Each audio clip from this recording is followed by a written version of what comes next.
interacting with heavenly creatures. It isn't just about having fun.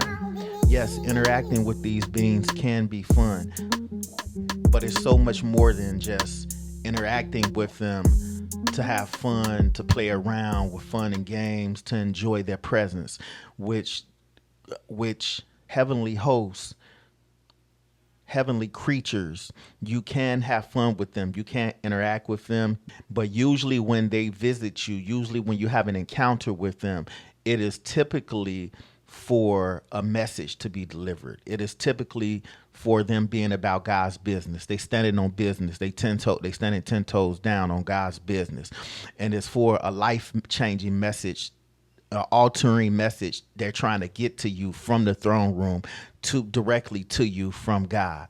And so it's important to understand that it's about serious business when we are engaging or interacting with these heavenly hosts, these heavenly creatures. Again, yes, we can have fun with them. Sometimes they even play around with us, joke with us, laugh with us, depending on how much time they have or depending on how much interaction God allows them to have with us. But it's important to understand that you can engage and you can interact with with these heavenly creatures, with the heavenly hosts, but you must do it with the intent and the purpose of being on God's business, being on God's time.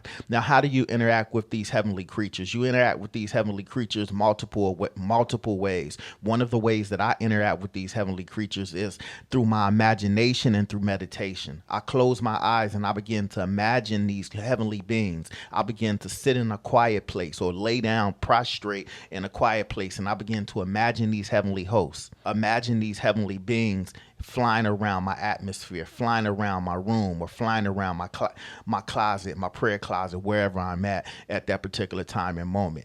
And as I begin to imagine them, I begin to meditate on them as I have my eyes closed. I begin to meditate on the heavenly angels and how I'm interacting with them through prayer and through worship. I close my eyes and I begin to imagine and I begin to meditate, a combination of both, for at least 5 to 10 minutes.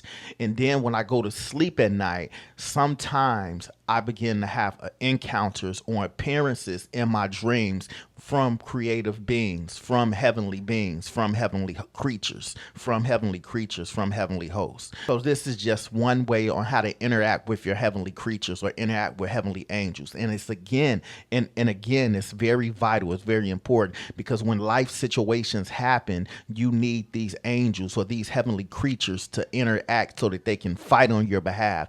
It's not a game, or it's not fun and games always. It's serious business when it comes to these heavenly creatures. They are on assignment and they take their assignment serious. And so you need these heavenly creatures to fight with you and to fight for you, to fight on your behalf when life circumstances get real, when warfare starts to hit, when warfare starts to come. You're going to need these heavenly beings, these heavenly hosts, these heavenly creatures to come and assist you. And you get them to come and assist you by interacting or engaging through meditation and through your imagination. And when you imagine them and you meditate upon them, they will begin to manifest to you in real time, manifest to you in real life when you need them. This is your Prophet Smith. Share this across multiple platforms. Tag at least seven other people that you think need to hear this. And in the comment section below, say, I'm going to meditate and imagine my angels today. Aye.